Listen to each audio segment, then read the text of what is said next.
Vamos começar aqui mais uma aula online para o Colégio Estadual de Aplicações de Teixeira. O tema de hoje é biotecnologia, a gente vai introduzir esse assunto. Quem não viu as aulas passadas, seria interessante você pegar a sequência de aulas, né? Vai aparecer um card ou aqui eu não sei, na direita ou na esquerda, eu não sei ainda. E seria importante que vocês assistissem a sequência de aula, porque agora eu já vou tratar do tema específico, porque senão vocês não vão ter base para acompanhar como desenvolve essas tecnologias, ok? Então vamos lá. Então, antes de mais nada, estarei utilizando aqui, mais uma vez, até para facilitar a nossa vida, o site, né, planetabio.com.br/biotecnologia.html. E isso vai facilitar bastante a nossa vida pelo simples fato de você ter acesso livre, né? Então, tratando aí de biotecnologia, a biotecnologia ela consiste em uma série de técnicas de manipulação dessa vida, né? Então, você tem as técnicas, e essas técnicas, né? Então, a tecnologia atrelada à vida, né? Então, essas técnicas de manipulação, elas visam desenvolver produtos que atendam solicitações, demandas humanas em diversas áreas, desde as áreas da medicina até áreas do agronegócio. Então, a biotecnologia vai envolver aí os transgênicos, né, a terapia gênica, a clonagem, né, o fingerprint do DNA. Então, você tem algumas tecnologias que estão envolvidas, e essas tecnologias são soluções para algumas demandas humanas, tá? Então, em relação ao aspecto histórico, então, há mais de 10 mil anos, o homem já domesticava animais e vegetais e utilizava micro-organismos para produzir bebidas e bebidas fermentadas, né? Então, você tem aí a utilização da biotecnologia não é uma coisa nova. Então, já existia a possibilidade de produção de bebidas, a produção de pães, né, de vinhos, né, de cervejas ou bebidas fermentadas. E isso é uma forma de biotecnologia. A gente só imagina que a biotecnologia ela é uma coisa recente, mas ela é utilizada pelo homem há muito tempo. Então, as demandas estão relacionadas aí por exemplo, a produção de alimentos. Então, existe uma variedade de plantas e animais geneticamente modificados, e a gente já viu como é que a genética inicial, como é que ela como é que ela está empregada, né? Você tem o material genético, tem o DNA, né? Você tem fragmentos de DNA que codificam, fragmentos que não codificam, e para isso, essas tecnologias, elas vão nos auxiliar, né, nesse entendimento, quando a gente fala desses fragmentos que codificam e não codificam. Vocês já viram isso comigo aqui, quando vimos lá a parte de núcleo, né, a parte de síntese proteica, né, a parte de divisão celular. Então, essas estruturas, elas são importantes. Você tem aí a parte que expressa, que codifica, o DNA que codifica, que não codifica, você tem os introns, os exons. Então, isso tudo já foi tema de aulas passadas, que nós já vimos, né? Nós já vimos esses conceitos, né? Então, você tem esses conceitos que são essenciais para o entendimento, né? Então, lembrando que os introns são regiões não codificantes e os exons são regiões codificantes, quer dizer, elas expressam um resultado, elas expressam um caráter, né? Então, nós já vimos isso. E em relação às demandas, do meio ambiente, nós temos aí cultivo de micro-organismos geneticamente modificados, que eles são capazes de degradar poluentes ambientais ou combater pragas. Por exemplo, é possível algumas toxinas, né, ou rejeitos de efluentes domésticos ou petróleo. Então, muitas vezes são utilizados alguns micro-organismos para decompor esses materiais. Em relação à medicina, a utilização de células-tronco, da terapia gênica, das vacinas genéticas. Nós estamos vendo isso muito agora, né, com a produção aí de vacinas que utilizam o fragmento do vírus, e a partir disso você vai ter aí a formação aí de uma vacina que vai estimular o sistema imunológico a produzir anticorpos para os vírus específicos, no caso da Covid. Em relação aí às indústrias, nós temos aí a produção de medicamentos, de tecidos, de alimentos, né, manipulação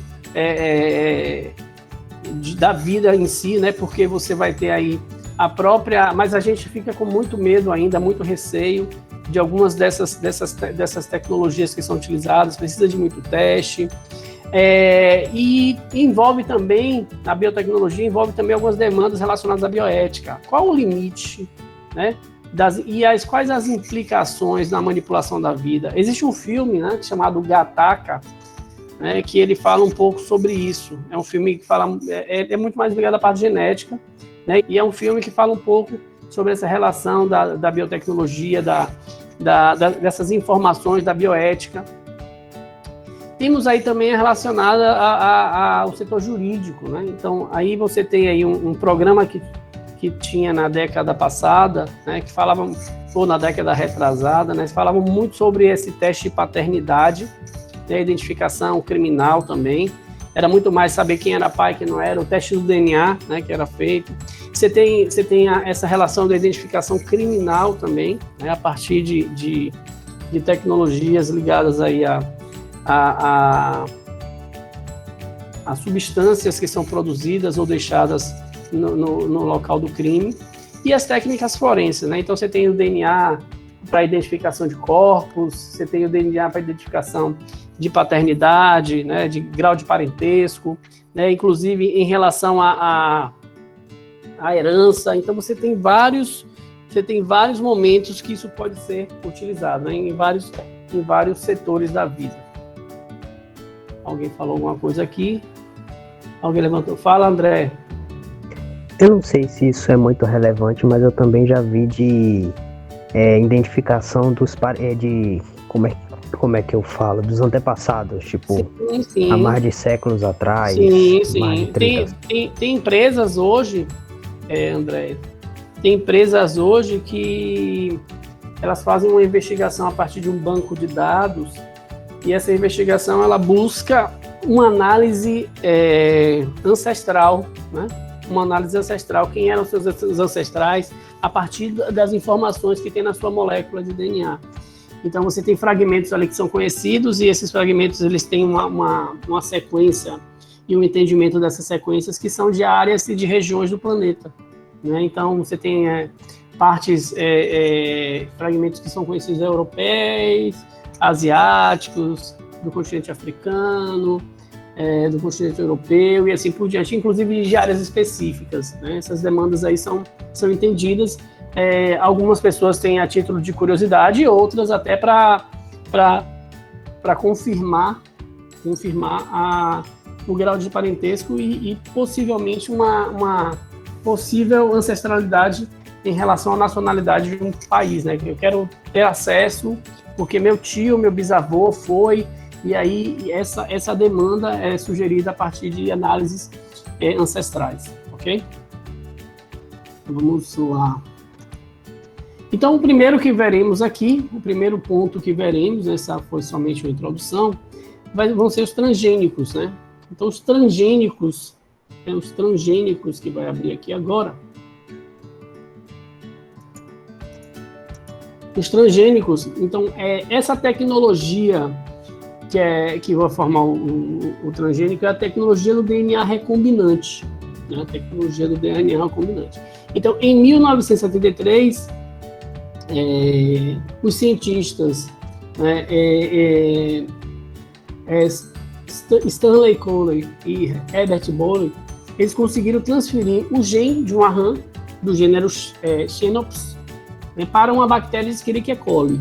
Então, eles pegaram o gene, um fragmento, lembrem-se que o gene é um fragmento de DNA, e ele passou esse gene do Xenops, né, da rã, para a bactéria Escherichia coli.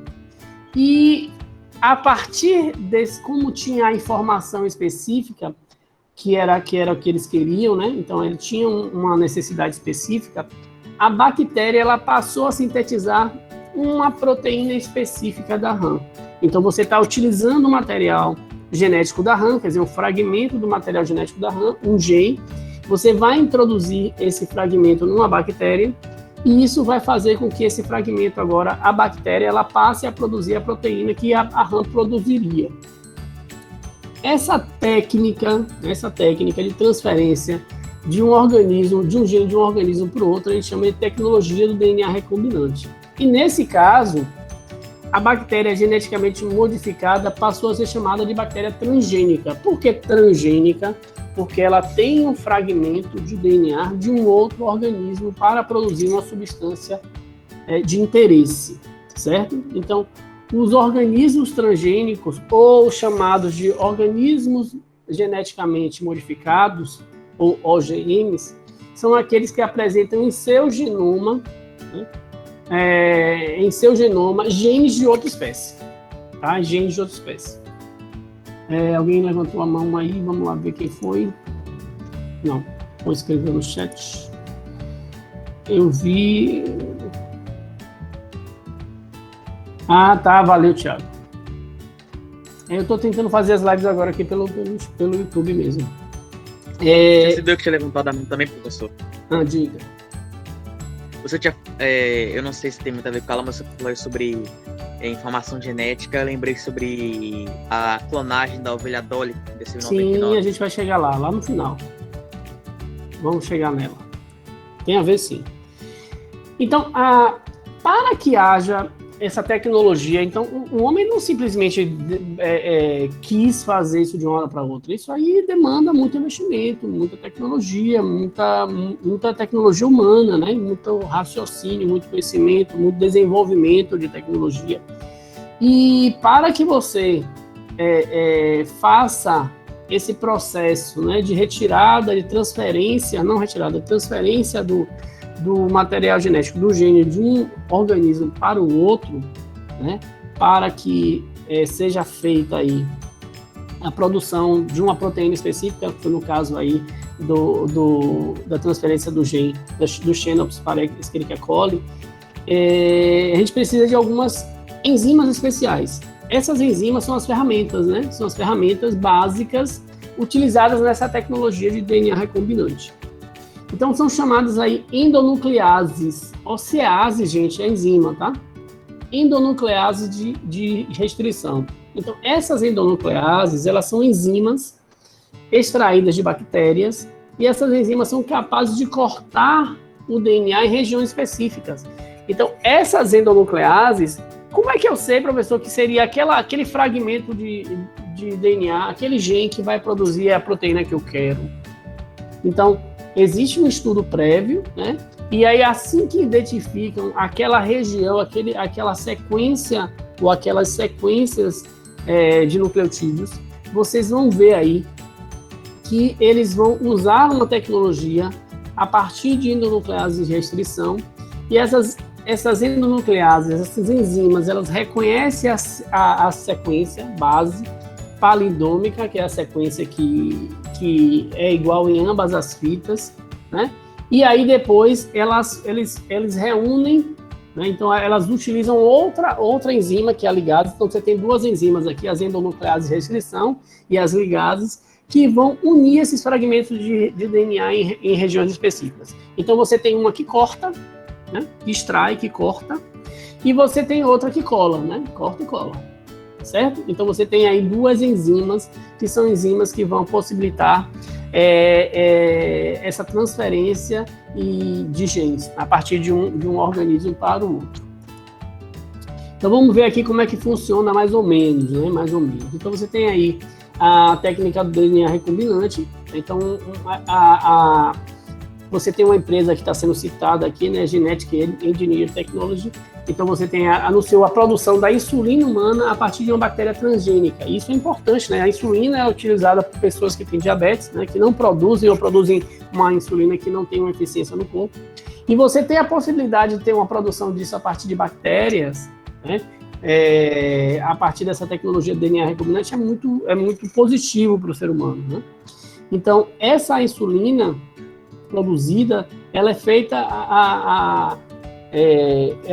a partir de um fragmento de DNA humano, né, que produz a insulina. Então, vejam aqui que nós temos, né, fragmento de DNA humano, A, B, C. Então, ele fez aqui só um mapeamentozinho básico, e ele está dizendo que esse fragmento C é o fragmento do gene da insulina. Lembre que o fragmento aqui, o gene, é um pedaço do DNA humano. E aqui, ó, ele tem a bactéria. O plasmídio é esse DNA circular que a bactéria tem. Lembre-se que a bactéria é um procarionte. A bactéria não tem núcleo, né? Não tem, mas tem material genético, é uma célula. É um organismo do reino Monera, tá? E aí a gente vai ver aqui, a gente vai analisar essa bactéria transgênica, essa bactéria aqui, para fazer esse processo da tecnologia de DNA recombinante. Então, cria uma bactéria transgênica, olha, percebam que aqui embaixo você tem um plasmídio, né? Então, a gente vai criar uma bactéria transgênica, vocês estão vendo lá, as endonucleases cortam, né? E aí você tem as ligases que vão colar. Pronto, acabamos de fazer aí uma bactéria. Então, o plasmídio modificado, que o plasmídio é o DNA circular da bactéria, a bactéria vai continuar a se reproduzir, só que agora ela se reproduz e agora reproduz também a bactéria como um todo, né, com o plasmídio modificado.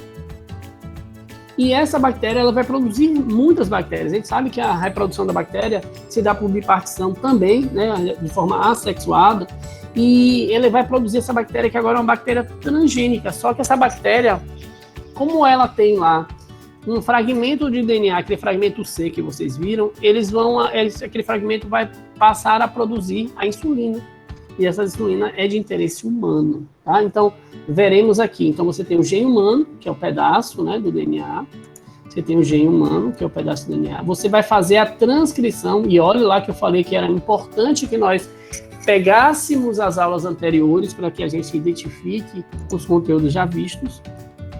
Vai ser produzido o RNA mensageiro a partir desse plasmídio, né, desse pedaço, desse plasmídio.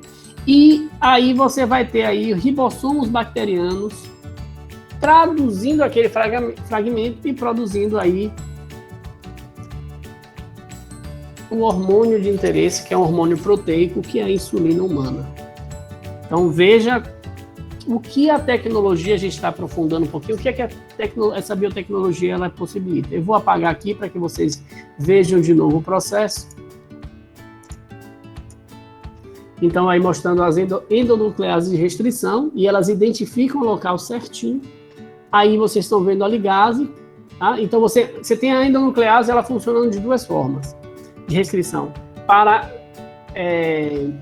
cortar o fragmento específico do DNA humano e para cortar também o plasmídio, né, e colar depois com as ligases esse gene, né, de interesse para que haja a produção de insulina, ok? Vamos lá.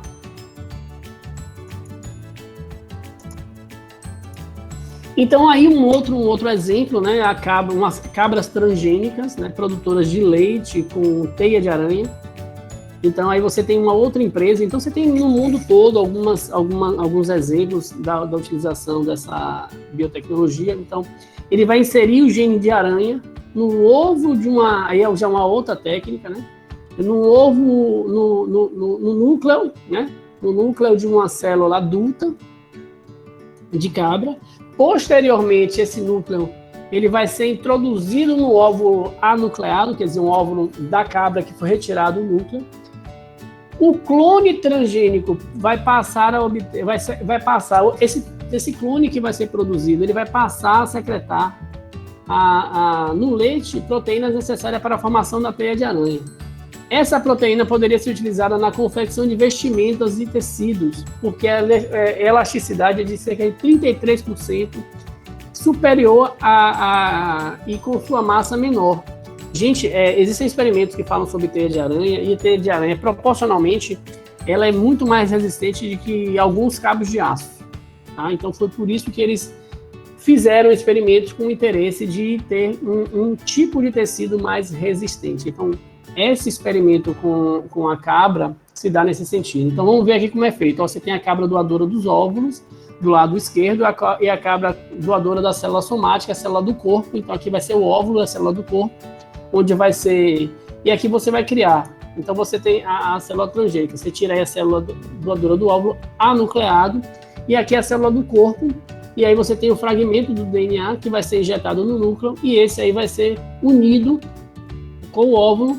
Isso aí vai formar um embrião. Esse embrião vai ser implantado numa inseminação artificial na barriga de aluguel de uma cabra, e esse clone transgênico que foi produzido, ele produz aí um leite com proteínas de teia. Então vai formar um tecido aí um pouco mais resistente, 33%, ok?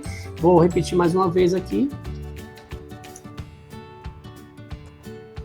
Aí mostrando o óvulo anucleado, aí a cabra doadora da célula somática, o núcleo, vai ser introduzido o gene, né, com toda aquela tecnologia ali, e aí você tem aí a experiência formando um embrião transgênico, e esse embrião aí vai para uma barriga de aluguel, para uma inseminação artificial, que vai produzir aí um clone transgênico, e esse clone aí vai produzir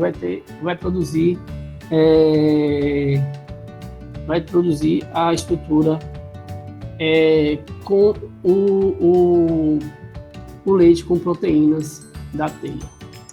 E por fim, o milho transgênico, que vocês conhecem muito bem. A gente sabe que o milho e outros grãos, eles são atacados aí por vários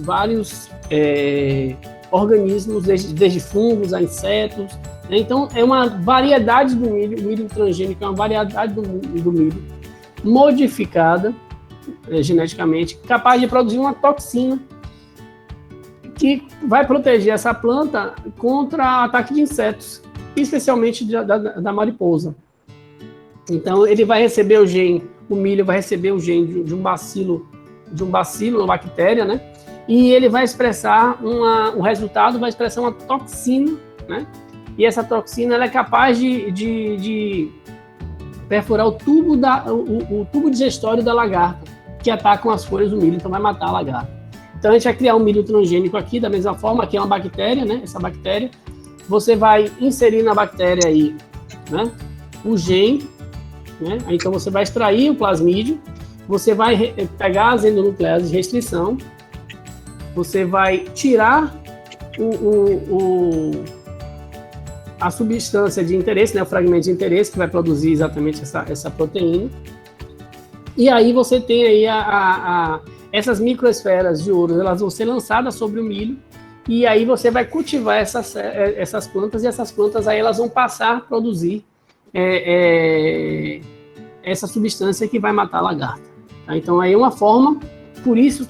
E aí, professor, a gente come esse milho transgênico. Existe experimento suficiente para saber se isso também não vai fazer mal ao homem?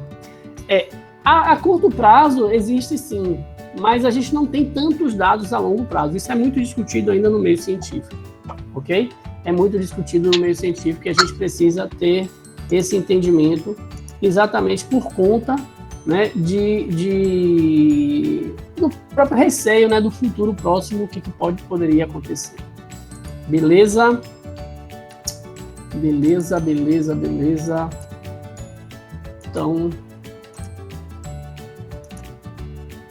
Então é isso. Eu acho que a aula de hoje a gente tratou aí de uma forma bem lúdica, bem simples, bem rápida a respeito dessa tecnologia do DNA recombinante. Falamos aí da importância das endonucleases, da ligase, né?